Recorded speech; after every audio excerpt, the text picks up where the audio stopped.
Hello friends, welcome back to my YouTube channel. तो friends, आप देख रहे हैं मुस्कान, और मुस्कान के आने वाले एपिसोड्स में आप देखेंगे कि लवली बेहोश हो जाती है। मुस्कान और रौनक दोनों लोग लवली की कही बातों को सोचते हैं। लवली ने कही है कि मुस्कान, तेरा पति भी तुझसे दूर हो जाएगा, तू भी विधवा हो जाएगी। अब रौनक मन में सोचता है कि कहीं ऐसा तो नहीं हो जाएगा कि मैं मुस्कान से दूर हो जाऊं, और उसको इस बात की टेंशन होने लगी है। वो बहुत घबरा रहा है, उसे कुछ समझ में नहीं आ रहा है वो क्या करे। मुस्कान कहती है, रौनक जी मैं आपसे दूर नहीं रह सकती हूँ।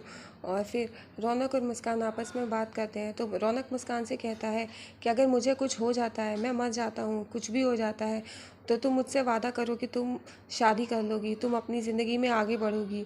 तो इधर मुस्कान रौनक से कहती है कि नहीं रौनक जी, ऐसा नहीं हो सकता, मैं आपके बिना नहीं रह सकती, आपको कुछ नहीं हो सकता, और हम साथ जिएंगे। और रौनक कहता है कि मुस्कान, मैं भी तुम्हारे बिना नहीं जी सकता हूँ। और रौनक और मुस्कान लवली की कई बातों को लेकर बहुत घबराते हैं, बहुत परेशान होते हैं। वो दोनों लोग इतने डर गए हैं। रौनक कहता है, मुझे लवली की बातों से बहुत डर लग रहा है। और फिर इधर रौनक कहता है कि लवली दी ने जो कुछ भी कहा, वो सब बातें मेरे दिमाग में चल रही हैं, मैं किसी की बातों से इतना नहीं डरता हूँ, लेकिन आज जो लवली दी ने मुझसे कह दिया, जो तुमसे उन्होंने कहा, वो सब बातें मैं सोचकर बहुत डर रहा हूँ। मुझे नहीं समझ में आ रहा कि मैं क्या करूँ। तो मुस्कान कहती है, रौनक जी इन सब बातों के बारे में कुछ मत सोचिए, और हम साथ जिएंगे और साथ मरेंगे। और रौनक और मुस्कान दोनों लोग बात करते हैं। तो मुस्कान कहती है, रौनक जी इधर सर नेताजी के पास पहुंच जाते हैं। वो नेताजी से कहते हैं कि आपने तो सब खराब करके ही रख दिया है, और आप देखेंगे कि रौनक और मुस्कान अब आगे के लिए सोच रहे हैं कि उन्हें क्या करना है। इधर सर जी पहुँच जाते हैं अपना गमछा ओढ़ करके नेताजी और डीजीपी के पास। डीजीपी से वो कहते हैं कि ये आपने क्या किया, आपने मेरे ही खिलाफ़ वारंट निकाल दिया। तो नेताजी कहते हैं, हमें ये करना पड़ा, आपका बेटा यहाँ आया था, उसने आप हम लोगों को ब्लैकमेल किया, और आपको पता है कि वो उसके दिमाग पे पता नहीं क्या चल रहा है, उसके ऊपर खून सवार है, वो कुछ भी कर जाएगा। तो सर जी कहते हैं कि सब कुछ पैसा होता है, और देखना हम इस पैसे की दम पे सब कुछ सही कर लेंगे, और सब पहले की तरह हो जाएगा, और बल्कि पहले से भी अच्छा हो जाएगा। इधर डीजीपी और नेताजी दोनों लोग सर जी को समझाते हैं कि आप अपने बेटे का कुछ करिए, और वरना पता नहीं क्या होगा। सर जी कहते हैं, आप टेंशन मत लीजिए, मैं सब कुछ देख लूँगा, सब ठीक हो जाएगा, बस मैं आप लोगों से जो कहूँ बस वो आप कर दीजिएगा। नेताजी कहते हैं कि आप करना क्या चाहते हैं। तो सर जी अपना प्लान नेताजी को समझा देते हैं, वो जो करना चाहते हैं वो सब डीजीपी और नेताजी को बता देते हैं।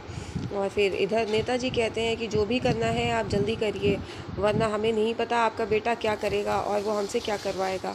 और सर जी सोचने लगते हैं सर जी को अब क्या करना चाहिए। सर जी के पास एक प्लान है, सर जी अपने प्लान को सक्सेस करने के लिए सोच रहे होते हैं।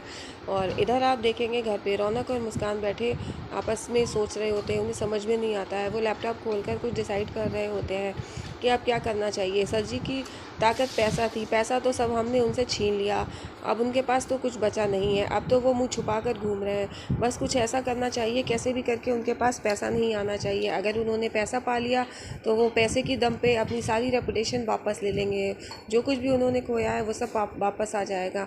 कैसे भी करके उनके पास पैसा आने से रोकना पड़ेगा, और ये काम जल्दी ही करना होगा। लेकिन वो कर क्या रहे हैं आजकल, मिल क्यों नहीं रहे, कहाँ वो छुपे बैठे हैं। और रौनक और मुस्कान ये सोचते हैं। अब रौनक प्लान बनाता है कि उन्हें क्या करना चाहिए। रौनक और मुस्कान के दिमाग में एक प्लान चल रहा होता है। रौनक कहता है कि अच्छा, अब समझ में आया कि क्या करना चाहिए। रौनक और मुस्कान समझ जाते हैं कि उन्हें क्या करना है। रौनक कहता है कि चलो चलकर देखते हैं कि ये सर जी छुपे कहाँ हैं, इनको तो ढूंढ कर निकालेंगे। और इधर आप देखेंगे कि तबस्सुम आ जाती है। तबस्सुम सर जी से कहती है कि अब जो कुछ करना है जल्दी करिए। सर जी आप यहाँ कैसे। और फिर सर जी बताते हैं कि तबस्सुम तुम यहाँ कैसे। तबस्सुम कहती है, सर जी मैं आपकी वफ़ादार हूँ, और ये आज मैं आपको साबित करके रहूँगी। सर जी बताते हैं कि तुम क्या करना क्या चाहती हो, क्या मुझे बताना चाहती हो। और सर जी फिर तबस्सुम से पूछते हैं, तो तबस्सुम बताती है कि मैं आपकी बहुत ख़ास को बुलाना चाहती हूँ, जो आपकी बहुत ख़ास है, और आप देखिएगा कि वो आपका कितना ध्यान रखती है। और फिर तबस्सुम फ़ोन करती है। और फिर इधर आप देखेंगे कि सर जी और तबस्सुम का प्लान होता है कुछ आगे का। तबस्सुम सर जी को समझाती है कि आगे क्या करना है। सर जी चश्मा पहन लेते हैं, और इधर सर जी को वो बोरखा पहना देती है। बोरखा पहना करके वो लेकर जाती है। और इधर सर जी और तबस्सुम दोनों लोग एक होटल में जाते हैं। वहाँ का वेटर उनको ध्यान से देख रहा होता है। तो तबस्सुम और सर जी दोनों लोग होटल के एक कमरे में जाते हैं, और उस कमरे में जा कर के अंदर पहुंचते हैं। तबस्सुम कहती है कि जल्दी जल्दी चलिए जल्दी, और अंदर पहुंचकर आप देखेंगे कि तबस्सुम मालिक के पास ले जाती है। तबस्सुम कहती है इनसे मिलिए। तो सर जी पूछते ये कौन है, तो वो चुपचाप खड़े रहते हैं और फिर कुछ नहीं बोलते हैं। सर जी कहते हैं ये कौन है, इनके पास मुझे क्यों लाई हो। तो तबस्सुम बताती है कि ये मुस्कान के लिए पूछ रहे थे। तो मालिक कहते हैं कि आप मुस्कान के पीछे पड़े हैं और आप जो मांगेंगे मैं वो दूंगा, जितना पैसा मांगेंगे मैं उतना दूंगा, बस आप मुस्कान को छोड़ दीजिए, मुस्कान के पीछे मत जाइए, मुस्कान का कुछ मत करिए। और सर जी मालिक की बात तो सुन लेते हैं, मालिक और तबस्सुम की। मालिक अपनी बात बता देते हैं कि वो मुस्कान के लिए कहते हैं सर जी से आप मुस्कान को छोड़ दीजिए। तो सर जी कहते हैं कि आपने समझ क्या रखा है कि आप जो कहोगे मैं करूँगा। और मालिक वहाँ पे चुपचाप खड़े रहते हैं, फिर वहाँ से वो लोग चले जाते हैं। इधर आप देखेंगे कि रौनक और मुस्कान अपने प्लान को सक्सेस करने के लिए सोच रहे होते हैं। अब वो ये पता लगा रहे हैं कि आखिर सर जी हैं तो हैं कहाँ। सर जी को ढूंढने के लिए रौनक और मुस्कान दोनों लोग एक साथ हैं। अब रौनक सोचता है कि कैसे भी करके सर जी को पकड़ना ही पड़ेगा।